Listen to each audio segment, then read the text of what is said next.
Hey, what's up, y'all? This is Rodney, and I'm back, and I just wanted to come in and run my mouth and talk about the mess. All right, y'all, let's get into it. This is according to NBCNews.com, baby. Former NFL star Antonio Brown wanted on attempted unaliving. They put the M word. Unaliving charge in Miami. Oof, girl. Former NFL wide receiver Antonio Brown is wanted on an attempted unaliving charge in Miami, according to an arrest warrant. The warrant, signed by a judge Wednesday and provided by the Miami-Dade State Attorney's Office, lists the charges as attempted second-degree unaliving with a $10,000 bond. That don't. I don't know how this works, girl. But when I hear what the charge is, um, and then I hear the bond. The bond sounds pretty low for something like that. What is attempted second degree? Let me look this up. Let me Google this. Hold up. Give me 2 seconds. I need to know what attempted second degree is. Because girl, in my head, it's all the same. Girl, attempted unaliving is attempted unaliving. Okay. Let me see. Let me look this up. Okay.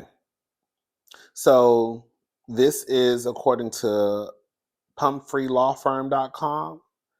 And it basically says that attempted first degree unaliving requires proof of a premeditated design to KILL.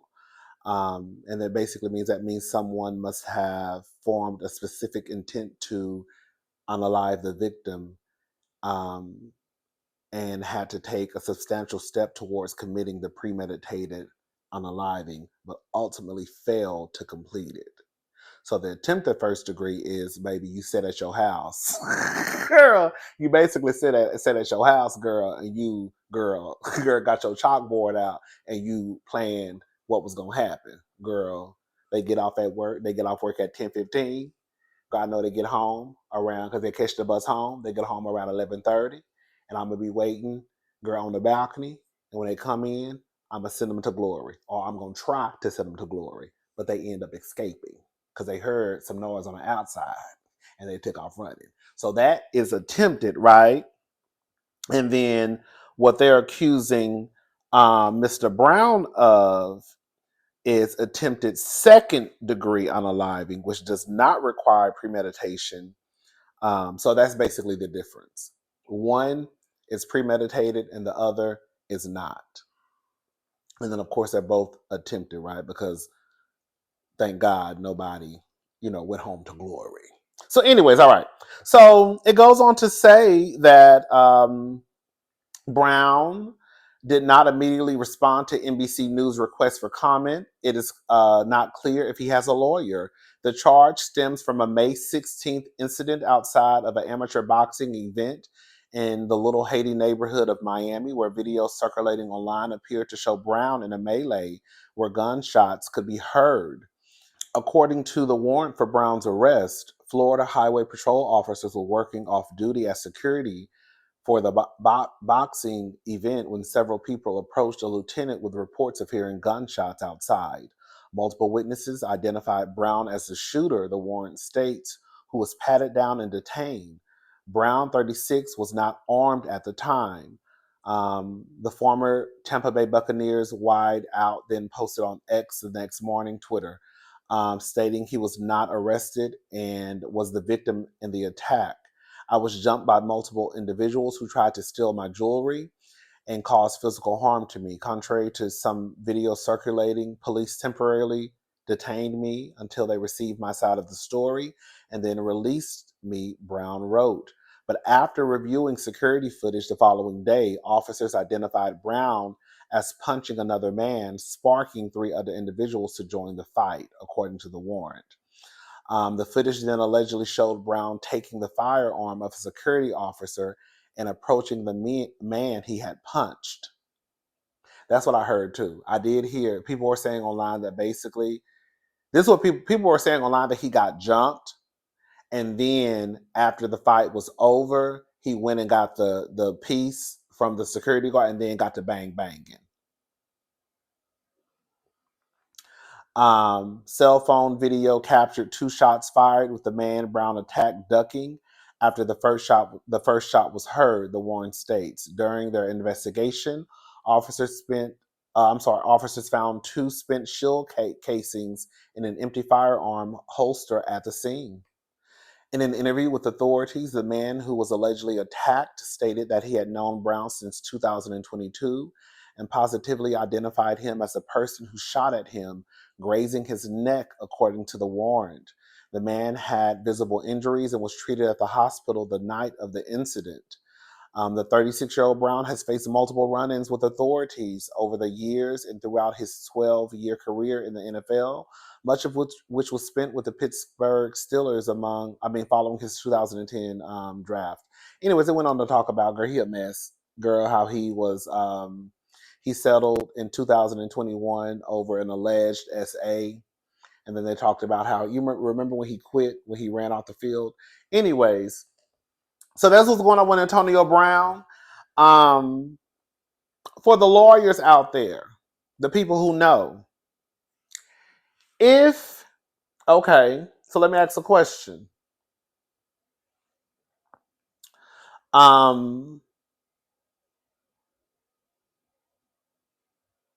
If he got into a fight, right, with this one guy, and then he ended up getting jumped by the friends. So at this point, he getting his ass monkey stoned by 4 niggas. So he getting monkey stoned.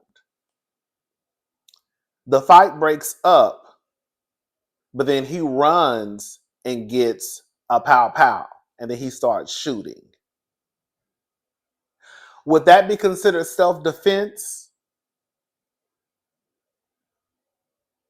compared to, like, say he was getting jumped, right?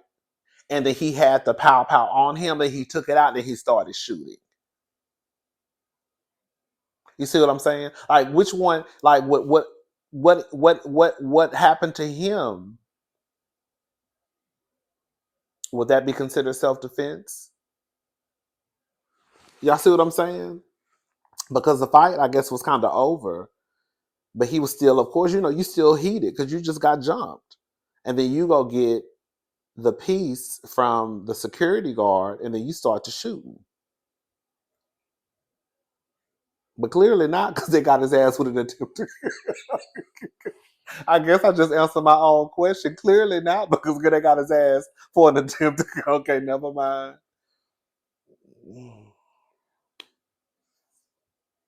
I mean, just because you're charged with something doesn't mean that you'll be convicted, right? So, I don't know. Y'all let me know. I know Antonio Brown has been a mess for a very long time.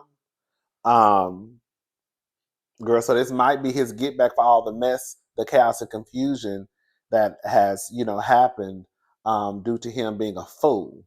So I don't know. But I guess we'll find out whenever this, I guess, assume goes to trial, or if he turns himself in, or, he gets pulled over, whatever the case may be. I'll let y'all guys know what happens next with Mr. Antonio Brown, Keisha Cole's ex-man. Girl, let's go ahead and move on, y'all.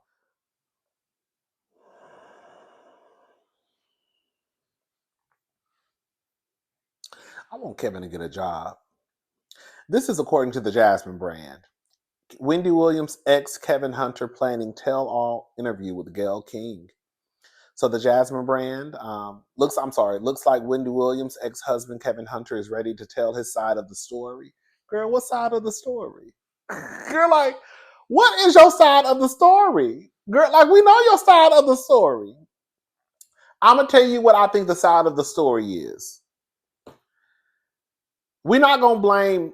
I can't even get into the article. We're not gonna blame Kevin for. Let me go ahead. Okay, the Jasmine brand exclusively reports that the media manager is currently prepping for a sit-down interview with the award-winning broadcaster Gayle King. While exact details of the conversation haven't been disclosed, Kevin may have plenty to address, including Wendy's ongoing conservatorship battle and his own legal woes. Kevin is currently involved in a legal lawsuit against the Wendy Williams Show former production company, Debmar Mercury, claiming he was wrongfully terminated after his 2019 split from Williams. The divorce followed a highly publicized cheating scandal during which Kevin fathered a child with another woman.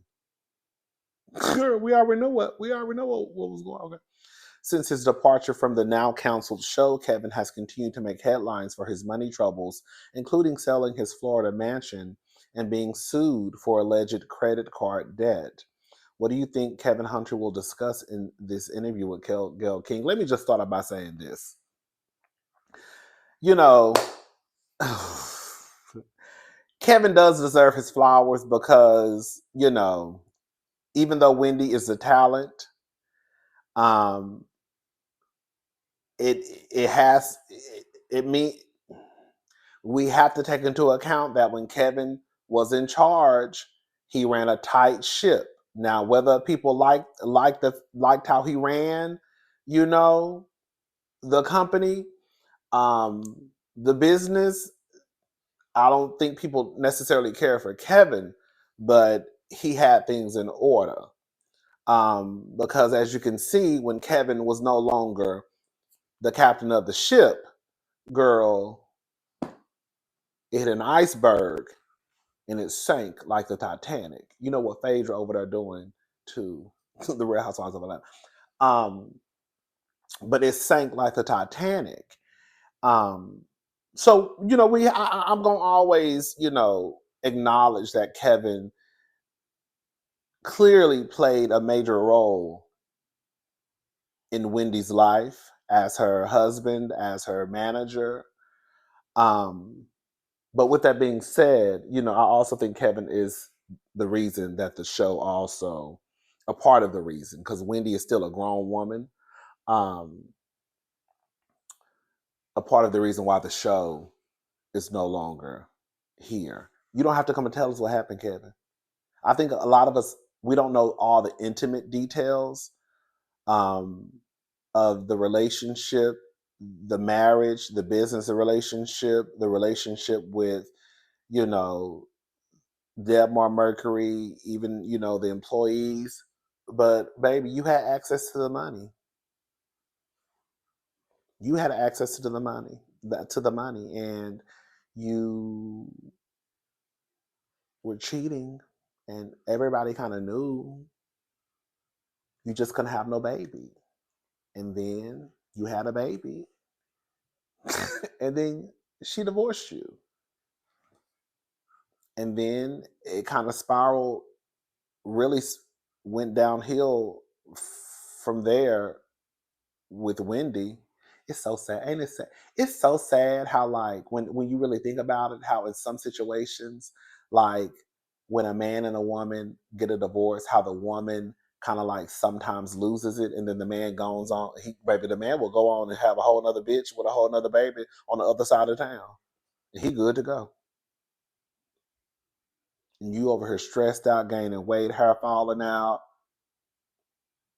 girl, unhappy, sad all the time, depressed. And baby Kevin got a whole nother woman waking up every morning, probably cooking him breakfast, girl sucking him off at night.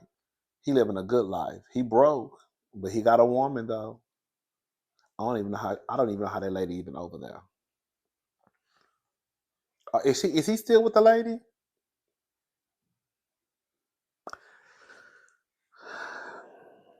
Girl, you was really over there. Girl, you was really over there living off Wendy's money. Girl. Anyways, but yeah, I don't think we really need. I don't know what would happen with the tell all because I think that for the most part, we kind of have an idea of what happened. At one point, Kevin was trying to say that he was trying to say something along the lines of like he basically lost his job due to his status of not basically trying to say because I was they try how can I say it? He tried to basically say that he lost his job due to him being like a single person. Him divorced, girl. He was like I was discriminated against because I was no longer married to Wendy, and now I'm sick. Like, girl, even if like and he might have a point, I don't know, but it just goes to show like you cheat on the boss. Like you cheat on the bitch whose name is on the marquee, you know? Girl. And then you get a divorce and you think you're still supposed to have a job. No, no. You cheated on the boss, girl. She said you got to go. And so we said, girl, you got to go. Because she said you got to go. And so you got to go. And they ain't trying to basically claim discrimination. Can you get on my face? Anyways, shout out to Kevin. You know, whenever this interview does take place, I will peep in just to see what he has to say, because maybe he might say something that we do. You know, again, we're not privy to all the ins and outs of whatever happened down to the Wendy Williams show. We really don't know all the tea. Um, we think we know some of the details, but even some of the stuff that hits Google and the blogs, Access Hollywood, E News, whatever, that doesn't necessarily mean that it's the truth. We do know that that baby is the truth, okay, and a side chick turned girlfriend. We know that is the truth, and that's really enough, if you ask me. But anyway, shout out to Kevin though. I'll keep y'all posted when the interview comes out, or if it ever comes out, or if they're gonna do it. All right, y'all. Let's move on. Listen, I ain't never heard of this man a day in my life. However, we're going to talk about it. Houston Texans, this is according to ABCnews.com. Houston, Texan safety Jimmie Ward released from jail after arrest on assault charge. So Jimmie Ward, a safety for the Houston Texans, was arrested at his home in Texas on Thursday on a family violence felony assault charge, according to authorities. Baby. Ward, 33, was arrested following an incident at his home in Magnolia, Texas on Thursday morning, according to a news release from the Montgomery County Sheriff's Office. The assault family violence charge is a third-degree felony, according to authorities. We are aware of the matter, and we have been in contact with the club, an NFL spokesman told ABC News. We have no further comment at this time. Sheriff deputies responded to a report of an assault at a home in a subdivision in Magnolia shortly after 4:30 a.m., according to a news release from the sheriff's office. The victim, Ward's fiance, alleged that Ward assaulted, strangled, and threatened her. Girl.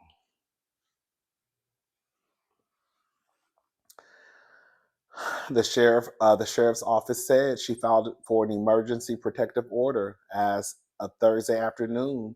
Ward had posted bail at $30,000, according to Montgomery County jail records.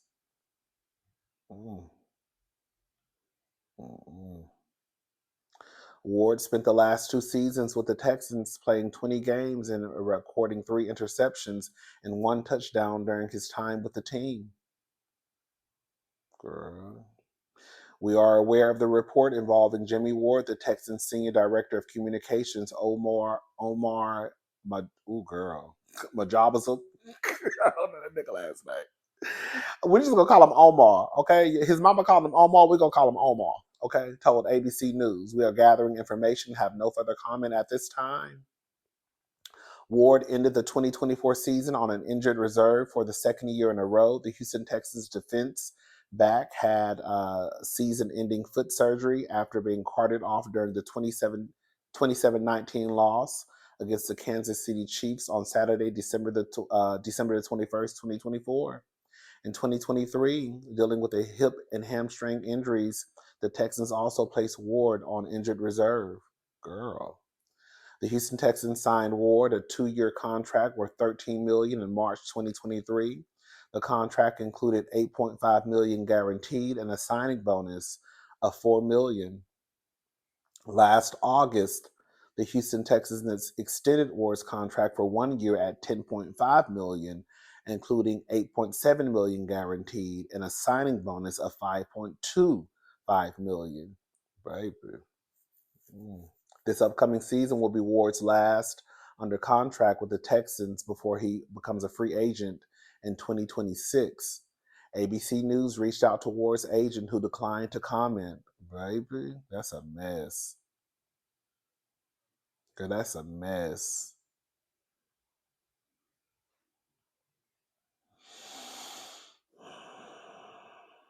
Girl, she better not go back. But they always say, girl, I think it takes about 6 or 7 times for a victim of DV to actually leave. So, prayers to Miss Thing. Hopefully she finds the strength to leave and stay gone. It ain't worth it, Miss Seeley. It ain't worth it, okay? Let's move on to the last story. Now, this story is kind of long. Um, let's just get into the next story, okay? Because I really want to talk about this.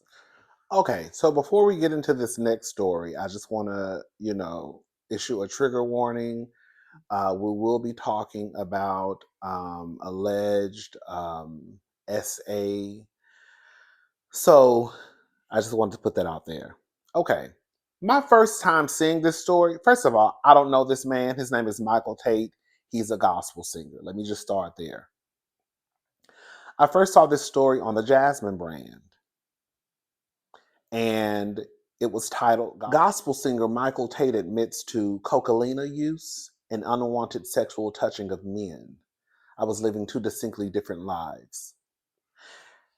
And so, before I even read his confession, he titled it My Confession, I went to the comment section, and I was surprised by the amount of people who kind of were dismissing what this man had just admitted to in the name of forgiveness, in the name of, we all have sinned, in the name of that's a conversation for you and God and he'll forgive you.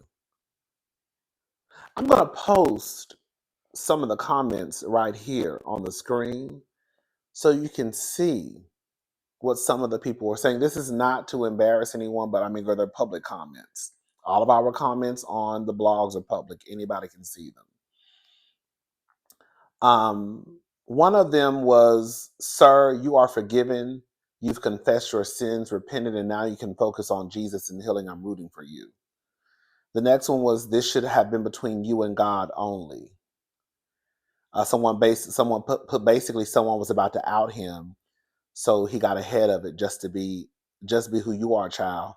Okay. And somebody else put, "Between him and God, God is the only to judge." Someone else put, "He's human. We have all sinned. I wish we stopped judging others because at the end of the day, we are not perfect. No one. We all sin." Girl, let me tell you something. One thing y'all gonna stop doing, because we're gonna get into the story, because this is gonna take a minute. One thing y'all gonna stop doing is trying to lump us all together in the same boat. So let me tell you something. I done did some trifling ass shit in my life. Okay. I done probably fucked somebody's man before. Not probably, I have. Okay? But what you're not going to do, you can call me a Jezebel. You can call me a whore. You can call me a slut. Girl, you can say I got the Delilah spirit running through my veins. But girl, what you're not going to do is lump what some of us have done in the same category as the men and women who are out here touching on men and children. No, you're not. We done all probably sinned, if that's what you want to say. We've all probably done some dirt. We've all probably did things that we're not, not were our proudest moments. But girl, we not out here slipping the girls' Mickeys. We're not out here getting the girls and the boys drunk and touching on them and sucking on them and pulling our penises out in front of kids. You see what I'm saying? So I just do not like when people try to lump everybody together, girl, in the same category. Anyways, so again, I'm going to post some of these comments. Someone else put, "I'm sorry, but this was between him and God. Only God can judge him. Nobody can judge him but the creator himself. Smart move on him to spill his own tea before." So as you can see, and I don't know if the comment section was like that because this is someone who they may know, right? They may listen to his music. Um, he's a Christian man. The the fact there were too many people, in my opinion, in the comment section dismissing what this man just admitted to in the name of forgiveness, in the name of, oh, only God can judge. Girl, this man just admitted to unwanted sexual touching of men. He tried to dress it up. But girl, for the girls in the back and the boys in the back who don't understand, sweetie, that's considered SA.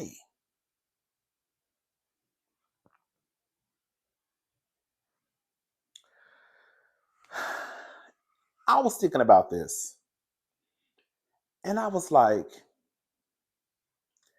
maybe as a society, I'll say this. And this is something that I'll say this. I think I am guilty of sometimes hearing stories that involve men and other men and it being a essay scenario and me not taking it as seriously as I should, like I would if it was a man and a woman. You see what I'm saying? If it's a man and a woman, girl, we gonna be marching in the street. But sometimes I have noticed that if I hear a story of a man and a man, it's like you need to be your ass in jail. But sometimes I don't give it as much as I would if it was a man or a woman or like children involved. So I was thinking maybe that's what they're going through. I don't know. But even if I don't really give it as much energy as I should, I'm not going to just straight out dismiss what just happened or what they said happened. You see what I'm saying? I think it's one thing for you to kind of be like, oh shit, that's horrible. It's another thing for you to be like, oh, well, only God can judge. No, no, no. You're asking to be in jail. You're asking to be in jail. Be very clear. So, anyways, I go to an article. And this is according to, I think it was The Guardian. Now, this was long as hell. And I'm not even going to read everything, but the parts that I'm reading, I felt like needed to be said. Um, So yeah, so this is kind of long. I'm gonna put the description. I'm gonna put the link to the description. The description. I'm gonna put the link to the article in the description box. So if you want to read the entire article, then go right ahead. Okay. So again, this is according to the Guardian. Girl. Okay. It starts off like this. The Christian music legend Michael Tait, whose hit song "God's Not Dead" became an anthem for Donald Trump's MAGA movement, has been accused of sexually assaulting three men, two who believe they were drugged by the rock star in the early 2000s, according to a months-long Guardian investigation. Let me stop right there. Also, girl, this the confession that he came out with. Girl, let me read that. I'm sorry. Four other men have alleged that Tait, a founding member of DC Talk and a later frontman for Newsboys, engaged in inappropriate behavior such as unwanted touching and sexual advances. The Guardian is publishing these allegations days after Tait posted an extraordinary confession on his Instagram account, admitting that for 20 years he had been leading a double life, abusing alcohol and cocaine, and at times touched men in an unwanted sensual way, according to his statement. Girl, all he did was just wrap it up and put a bow on the top.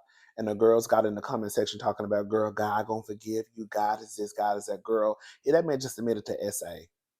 Like I said, sometimes I think that we do need to do a better job of, giving more energy to these stories of men, essaying men, we we we just not gonna dismiss it and just be like, oh girl, we don't care. No, and we're not gonna get in the comment section talking about, oh girl, God might forgive you, but your ass going to jail. Okay. The statement appears to be in response to a separate report published earlier this month by the Christian media outlet the Roy's report, which also investigated Tait and revealed similar allegations of drug use and sexual assault against young male musicians. Baby, listen, this is a mess. In the Instagram statement, Tait wrote, "I'm ashamed of my life choices and actions, and make no excuses for them. I will simply call it what God calls it, sin." He added, "While I might dispute certain details in the accusations against me, I do not dispute the substance of them." Girl, send his ass to jail. Even before this recent news became public, I had started on a path to healing, and wholeness. I accept the consequences of my sin. Your sin?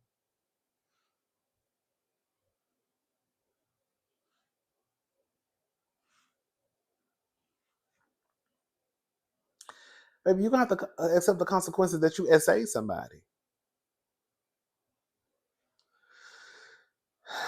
And my committed continue and my com- and am committed to continuing the hard work of repentance and healing, um, which I will do quietly and privately away from the stage and spotlight. Girl, you need to do that in jail.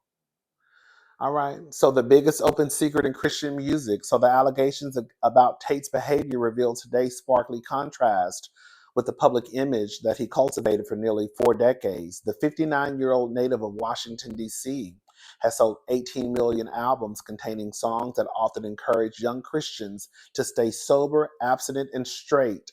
Girl, them be the main ones. Them be the main ones, girl. Shout out to the Christians.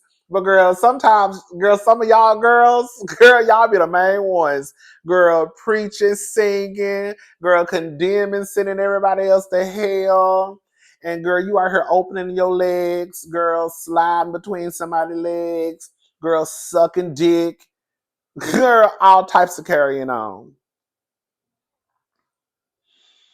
But sources who spoke to The Guardian claimed that Tate's alleged drug use and alleged abusive behavior were the biggest open secret in Christian music. And that be the gag, girl. Sometimes the girls and boys know. Everybody just getting what they getting out of the situation. So if he is the successful Christian, music artist, and it's the biggest open secret according to them, in Christian music, the girls already knew. Some of them already knew. When I say girls, I'm talking about people. The people already knew. They just didn't care because we're getting something out of the situation. That is so sad. The Guardian has interviewed 25 people in the Christian music industry, most of whom say they had prior knowledge of allegations that Tait had engaged in abusive behavior. The men who have come forward share their alleged experiences, two agreeing to go on record with their names while the rest spoke on the condition of anonymity. Were age 13 to 29 at the time of their alleged experiences. All grew up in evangelical churches where Tate's music was the premier soundtrack of their youth groups, summer camps, and mission trips. Having taken the message of Tate's songs to heart, they were naive about sex and drugs throughout their youth. All were starstruck when meeting their childhood hero, but quickly saw their image of him as a role model of a Christian piety dissolve as they were taking on a bumpy ride of rock and roll debauchery. Sean Davis, who was a lifelong fan and troubled youth, had immersed himself in Christian music, claims Tait pushed him to consume alcohol and cocaine on multiple occasions. He also said he believes Tait once secretly drugged him and then molested him in 2003 while he was still a minor. "This man destroyed my life," Davis now claims. Gabriel, not his real name, also claims Tait, this is another alleged victim, Also claims Tait pushed him to consume alcohol and cocaine before asking him to join him in a hot tub in 2003, where he claims Tait repeatedly groped his penis while attempting to kiss him. To this day, I jump whenever someone touches me unexpectedly. When something like that happens to you, you feel like the worst person. You feel dirty, worthless. It's heartbreaking to think someone you look up to could do something like that.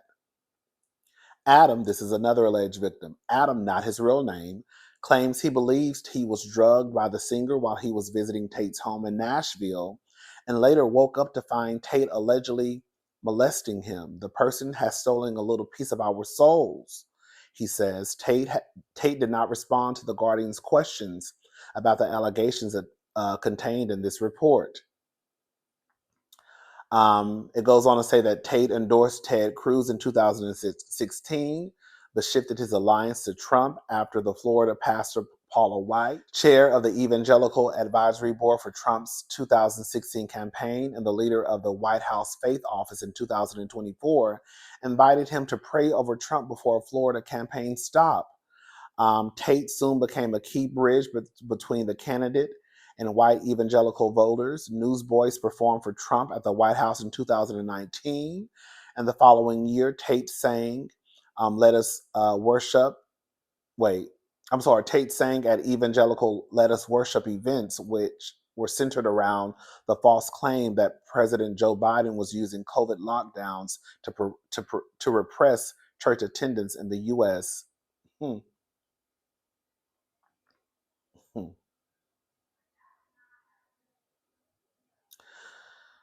He betrayed that trust. The Guardian's investigation has revealed an alleged pattern of manipulative behavior by Tait. Most of the alleged incidents described him in this article are alleged to have occurred between 2001 and 2009. Young and sometimes naive male musicians say they believe they were targeted by the star, with Tait allegedly dangling the possibility of career or artistic opportunities before them and then cutting off all contact once it became clear that sex was off the table. And this is another prime example of these men, right? And even sometimes these women who are in positions of power where they can use their position when they know there are people who want to be in that same position, right? Being an artist, being in whatever the industry, and they use that.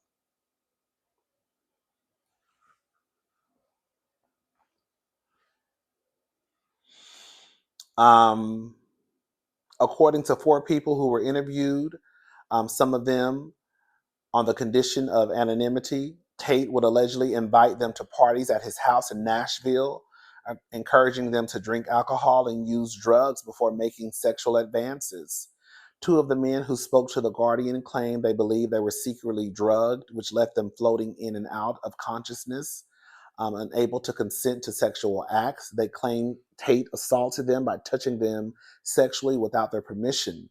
Three others claimed they had awkwardly rebuffed his advances and left. I wore out my Jesus Freak CD as a kid, and so when I met him, I was starstruck, recalls Gabriel, who was 19 when he was introduced to 30-year-old Tait in 2004. And then he started calling me to hang out. It was just crazy. Gabriel was ambitious to become a CCM musician, contemporary Christian musician. And now his childhood hero was inviting him out to bars, buying him drinks, even though he was underage, and taking him to parties at his home in Nashville.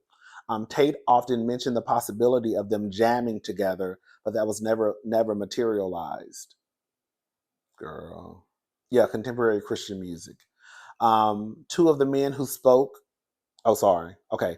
Gabriel felt a little uncomfortable at first when Tait would rub a hand on his shoulder and constantly hug him, but attributed the feeling to the fact that he had been abused a few years later by a serial child, Molester. Okay. Girl, I'm trying to cut down some of these words because I've been, because sometimes when people start flat, you say so many words, girl. In fact, Gabriel was testifying in a court case about the incident during the time, an emotionally taxing experience that he confided in Tait about. He was very, very sympathetic, Gabriel says, and then he betrayed that trust. Um, Tait started inviting Gabriel over alone when the house was empty, when Tait introduced him to Cocalina. It was a huge shock, Gabriel says, partially because he had no experience with drugs and because it was being served by a man whose music informed his moral universe. But I was too excited to be there and didn't want to screw up this opportunity. Like, I get it, right? We all have to be held accountable for the things that we do. But I also believe that in situations like this, when you have men and women, they know what they're doing.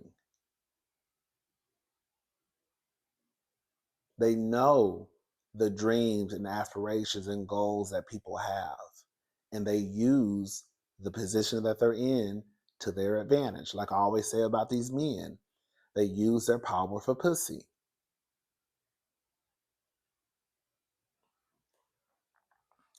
The two used Cocalina together a number of times over the next few weeks. One night, while they were both high on the drug, along with a couple of vodka and Red Bulls, Tait proposed they jumped in the hot tub. It was there that Tait unexpectedly grabbed my crotch and tried to kiss me at the same time, Gabriel claims. It wasn't subtle, it was just out of nowhere. I asked him what the hell is going on. He said he was just joking, but then he did it again. I jumped out of the pool and drove home, which I shouldn't have done because I was more intoxicated than I had ever been, but that's how scared I was. So now these people are put in these positions where it's like, I'm doing stuff that I normally would not, stuff I've never done before, right? Like doing, lines, doing bumps, drinking. But it's because this man who I pretty much put on an altar and, I've listened to his music, he's offering it to me. So now I feel like this is what I'm supposed to do. Even though I've never done this before, and I didn't even know he did it because they told us doing things like this is wrong. But here we are. Anyways, so Gabriel didn't tell anyone for 15 years. When he confided about it to the same friend, I'm sorry, Gabriel didn't tell anyone for 15 years when he confided about it to the same friend who had introduced him to Tait, Sean Davis. Shocked, Davis told him he had his own bad experience. Davis says he was 16 when he met 37-year-old Tait in 2003 at a Nashville party that was loaded with mainstream celebrities, but Davis's attention remained only on his childhood idol, Michael Tait. A mutual friend introduced them, and Tait took down his number, calling Davis to hang out a few days later. DC Talk were my heroes in a lot of ways, Davis recalls. They were Christians, but they rocked out, and I thought that was so cool. Looking back, both Davis and Gabriel realized that while they spent time together with Tait at bars and parties, at some point they were only invited to his house separately and alone, which began when he allegedly introduced them to Cocalina. According to Davis's claims, months passed with Davis and Tait hitting the Nashville bars. Tait was able to get Davis, a teenager, drinks before going back to Tait's house to smoke weed and cigarettes and snort Cocalina. Baby. Oh, along with the opioid Lortab, which Tait would crush into a powder. Girl, I didn't even see that part earlier. Ooh, girl. Like Gabriel, Davis confided to Tait that he had, girl, this is so sad. This is so sad. Listen to this. Like Gabriel, Davis confided to Tait that he had been molested when he was 8 years old. Tait made me feel like and seem like he was my only friend.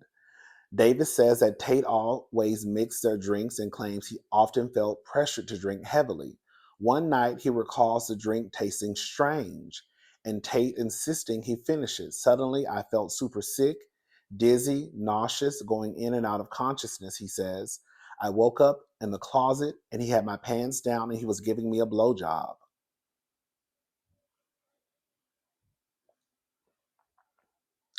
I pushed him off as best as I was able in that state, but he pushed me down and then I punched him twice and left. Davis says he believed he was drugged by Tait. He was 17 at the time. In the months that followed, Davis claims Tait aggressively pursued reconciliation. He was relentlessly love bombing me, trying to talk his way back in the door, alleges Davis. He apologized to me for what happened, but never got into specifics. It was more of a broad statement. Davis was attempting to get a CCM label off the ground and forgave Tait's behavior. So even though this stuff has happened to him, now, because he was already starstruck with this man, now he has went back to the man because he's thinking that this man can help him get his label off of the ground. But this is a mess. He forgave Tate's behavior with the hope that he would help him get a foothold in the industry. Hold up.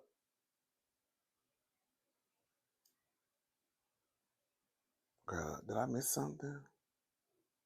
Okay. He claims that Tait had convinced me that what happened that night was my fault. Girl, Tait convinced him that it was his fault. It was your fault that you woke up and my head was between your legs and my mouth was wrapped around your penis. It's your fault. Girl, that's some crazy shit. And I was trying to give him the benefit of the doubt. All of this All of this came to head one night in 2012 when Davis was in Tait's kitchen and Tait texted him from his bedroom, sending him a picture of what Tait described as $5,000 in cash. He said something to the effect, "This could be yours. Girl, hold up. Girl, this could be yours if you let me suck you off and come in your ass," Davis claims.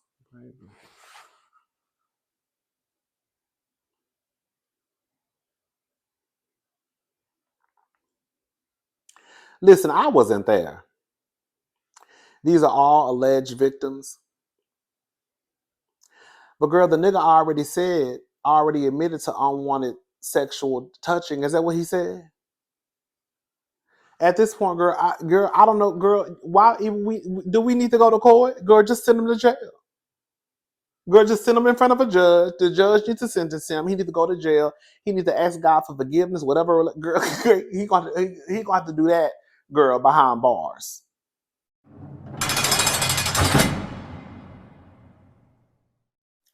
After that, Davis called his mother and asked her to quickly come pick him up. Davis snuck out quietly without alerting Tait. On the drive home, Davis says he told her everything he had allegedly experienced with Tait. He and Tait never spoke again. Davis's mother and a friend he had confided in at the time confirmed the details reported in this story. Davis has had one run-in with the law. When he was a teenager, he stole his mother's debit card to rent a limo for prom. He got probation, but was then found guilty of violating his probation in connection to drug use, which occurred at the time when he was friends with Tait. Girl, this is a mess. He served about 5 months in prison. He is now married, has a 12-year-old son, and owns his own construction company in Nashville. Both Davis and Gabriel expressed regret today for not speaking up sooner, believing that they could have prevented other people from suffering the same experience. At the time, they each thought their experiences were isolated incidents. Another young man who got to know Tait, Abraham, not his real name, claims Tait rubbed his thigh and caressed his ear minutes after meeting for lunch in 2006. Abraham was a 22-year-old musician in an up-and-coming band. He said at Liberty University, we weren't allowed to let our hair touch our ears. And then he brushed my hair back with his hand, which was weird. Zach, not his real name, this is another alleged victim, was a 29-year-old aspiring DJ with little experience when he claims Tait invited him to his house after they met in a Nashville dance club in the summer of 2008. He was doing a solo tour and said, what we need is a DJ who can come on the road with us, Zach alleges. And I asked, that would be so cool. What would I need to do? He said, you need to hang out, come around my house a lot. But when Zach arrived at his house, he was brought to Tait's studio. He noticed the only furniture in the room was a bed, and Tait kept encouraging Zach to sit close to him. I was a virgin until I was 37, Zach recalls, and I always thought to myself, Michael Tait's been single his whole life, and if he can hold out, so can I.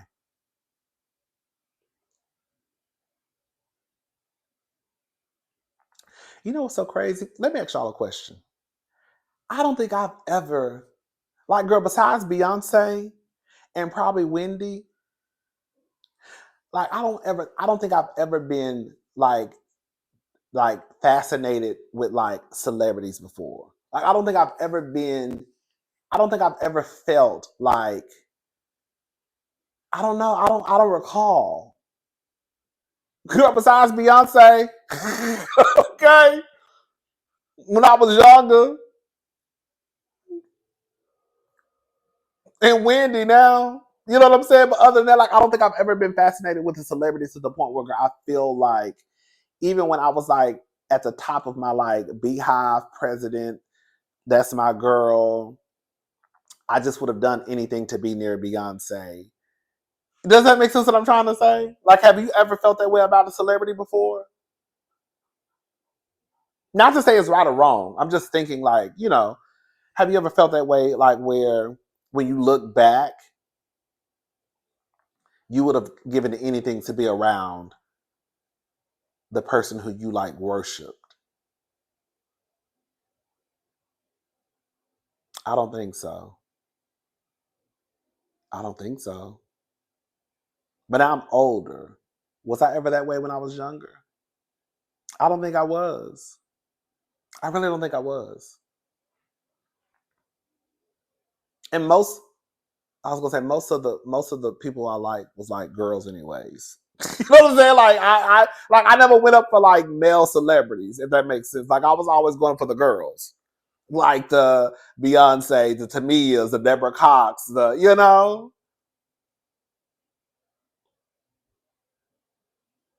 don't know. I don't think so though. Anyways, I just want to ask that question. Have you ever, when you think about it, do you think, especially if you were younger, um, did you worship celebrities to the point where you would do anything to be near them, whether it was things you haven't done before, like coke, drinking, you know? Okay, let's go on. I told y'all this was long. Shout out to the people who's still sticking around because this is a lot. But I just felt like this was important to talk about. Um. Okay. Where did I leave off at? Okay. Okay, so I was a virgin until I was 37, and then basically he thought that if Michael Tait had been single his whole life, if he can hold out, so can I. Feeling uncomfortable, Zach made up an excuse to leave early. Afterward, he sent Tait several messages to follow up on the DJ opportunity, but Tait never replied.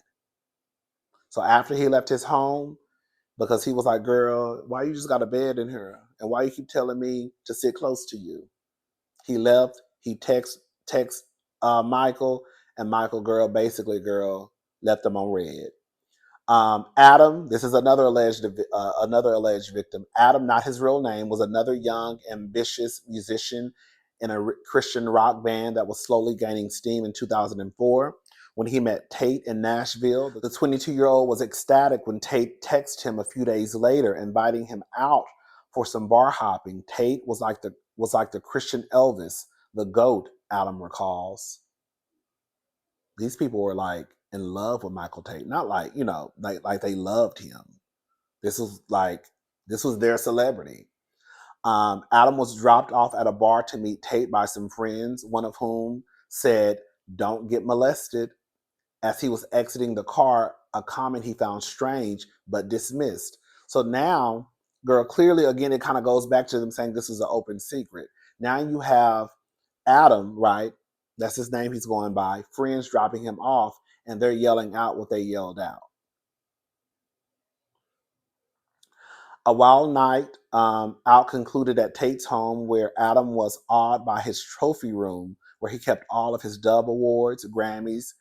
At one point, they needed to buy more booze, and Tait showed him his collection of cars in the garage, telling him to pick one. Adam selected a white MG convertible. It was nearly dawn when they got back to Tait's house, which was empty, but for the two of them. They drank more, and Adam recalls suddenly feeling profoundly sleepy. That's when Adam says Tait told him, "It's okay, just go to sleep." And then he laid my head on his lap. Adam's next memory of that night is waking up in his bed, my pants unzipped, and Tait was jerking me off. There y'all hear them dogs barking. Let me repeat that again just in case y'all didn't hear me. He basically said he woke up, his pants were unzipped, and Tait was jerking him off. I passed out again and then woke up wondering what the F is happening. I went to the bathroom and had a panic attack, asking myself, am I supposed to go there and beat him up, or am I supposed to play cool? Like Davis and Gabriel, Adam had been abused as a child. God, this is so sad. It made me a lot more insecure, wondering, why me? Am I weak? Too innocent? Was this my fault? I didn't ask for this. I was just hanging out with a superstar. Adam says he believes Tait drugged him that night. He shared the story with his girlfriend at the time and a couple of fellow musicians who were close with Tait, and recalls that some of them stopped hanging out with me after that, which hurt and made me afraid.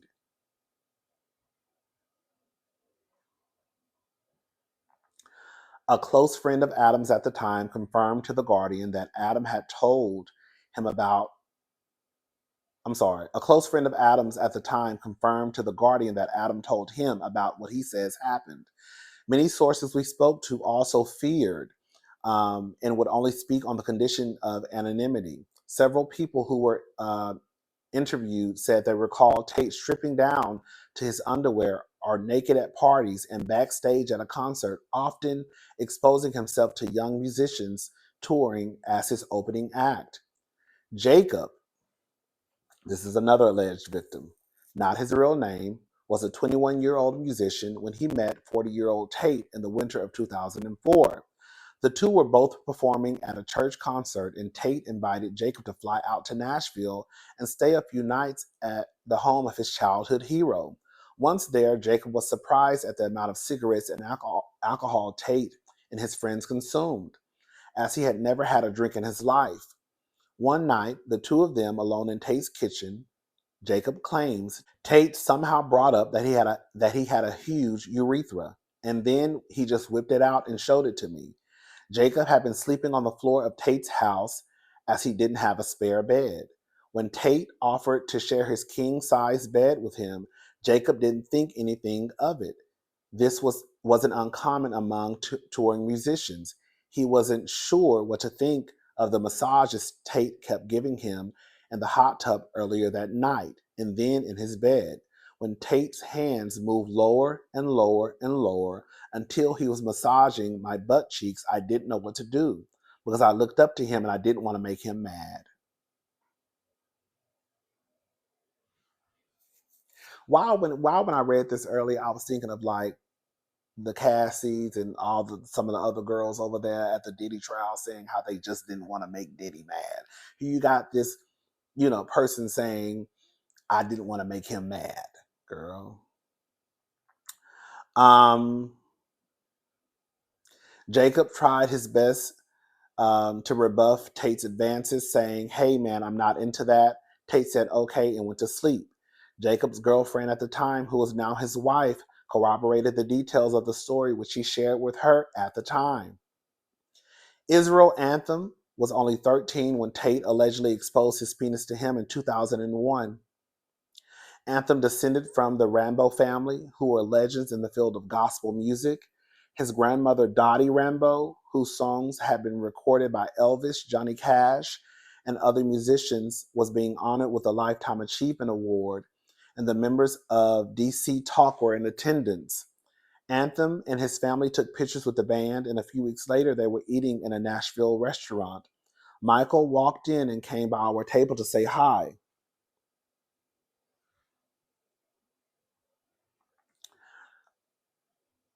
Anthem was a huge, lifelong DC Talk fan, he recalls. Some kids sleep with teddy bears. I slept with DC Talk cassettes. He says he was stoked when the two happened to be in the restaurant bathroom at the same time later that night, sharing side by side urinals.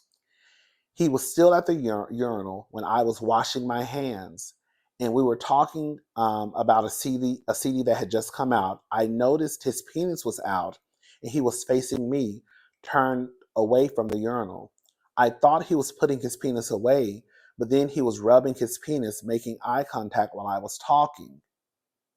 Anthem recalls this lasting anywhere from 30 to 60 seconds, with Tait visibly aroused and fondling himself. Back at the table, a family member recalls Anthem looked white as a ghost, absolutely terrified. Anthem later described the alleged bathroom incident to the family member, who corroborated his story to The Guardian. Because, like I said, it's actually the article is actually way longer than what I just read. But I was just trying to get the parts that I felt like were the most important. Um, I think he needs to be in jail. Like I said, I think that I'll just speak for myself. When we hear these stories of these men being essayed by other men, I do want to start giving the same amount of energy that I would give when it's a story of a man and a woman, right? Um, and it shouldn't just be when you hear or I hear about kids being involved, because essay is essay, and that's just what it is. Now, I've never been one of those people where when I hear about it, it's like, oh, girl, God, they'll be all right. Oh, girl, that's a man. No, girl, you need to go to jail. You need to go to jail. But we need to start talking more. I need to start talking more about, when I hear these stories. That was one of the main reasons why I wanted to talk about this story. Um, so yeah, that's my commitment to when I hear about men being, an alleged girl. Who somebody keep texting my phone?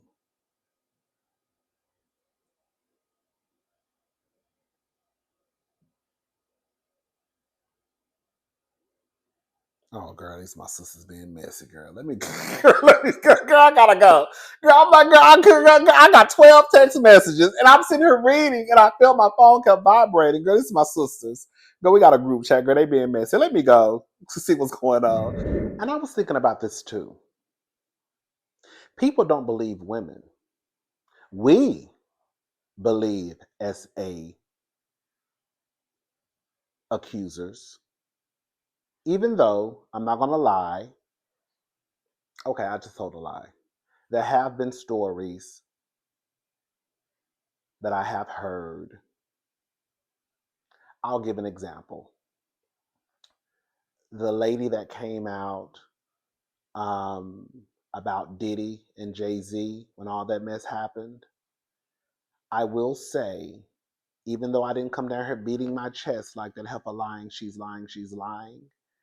Once some of the details started to come out about what happened, I did start to think, girl, that bitch is lying. Um, with that being said, people usually don't believe SA victims. They don't believe women. Um, and then with the men, because we don't really hear, in my opinion, men don't really come forward as much as women do. Um, because if it's a man who says another man essayed me, the first thing people are going to say, especially if it has anything to do with any sort of penetration, you gay, right?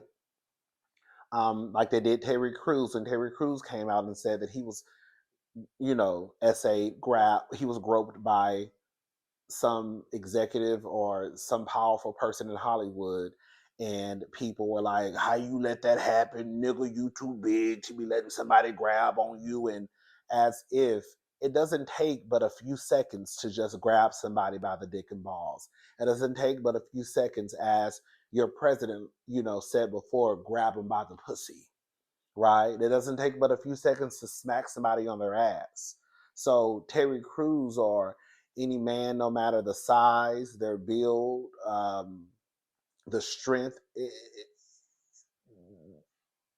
you could just grab somebody. That's what I'm basically trying to say. But people don't believe people. So I was thinking also with this, do you think in this situation where you have Michael Tait, who is admitting to SAing people, it may not be the full story as what he's trying to say, like some things are kind of off, but I did, right, touch people without their permission, the way he tried to dress it up. Um, do you think in that case, the people who are in the comment section, do you think they're dismissing what he's saying, even though he has admitted to it, in my opinion, due to him being a Christian man, right? Because we know how people get when it comes to protecting pastors, the leaders of the community, um, the Christian singers. We know how people can get. We're not gonna pretend. So, do you think that's why so many people are in the comment section like, "Oh, only God can judge"?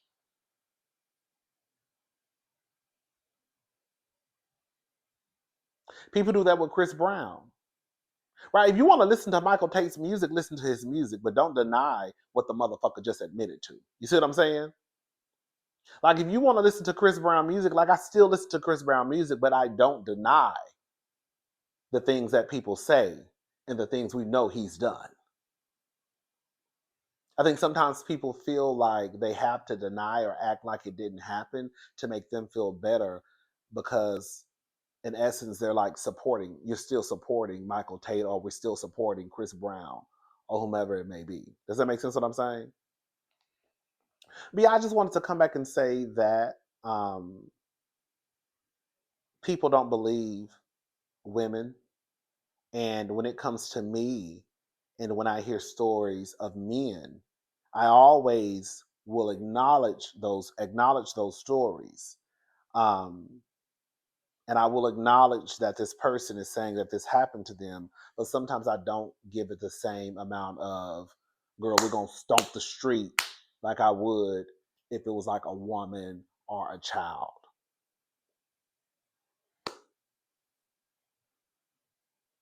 you know? So yeah. And then when men, especially if they are essayed by like a woman, like we hear these stories of like these, not even men, these children in school who are being essayed by these teachers, and they don't say anything, right? And then you have the stories of like the Little Waynes of the world. Remember, there's literally a video on YouTube of Little Wayne saying out of his mouth that he was awed by a woman and he loved it. And then we wonder why these boys grow up to be men and they have this horrible connection when it comes to sex. That's a whole nother video. But yeah, that's it. I think I'm just repeating myself. I just wanna start when I start to hear these stories of the Terry Crews. We talk about them. I feel like I talk about them whenever they do happen. I remember talking about. Definitely remember talking about Terry Crews. I definitely remember talking about the guy from the game. Oh, he was so arrogant. Tasha's son, Tasha Mack's son. I forgot his name. Remember, he came out and told a story about him being essayed. We talked about that. So we talk about the stories whenever they happen or whenever I see them. But I do want to start, just for me, to start to put a little bit more acknowledgement behind these stories of these men when they come out with these allegations of them also being essayed, as I would if it was a woman or a child. Anyways, so yeah, but the people in the comments, girl, y'all need to let all that God shit go because that man just admitted to what he admitted to. And y'all in the comments talking about, girl, God gonna forgive you, girl. We don't know what. Yeah, God may forgive him, girl, whatever. But girl, his ass gonna have to be forgiven in jail. Period. He need to go to court.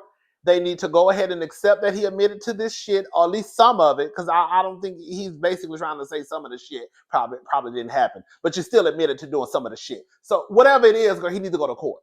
That's all I'm trying to say. He needs to be in jail. Period. That man is a predator, allegedly.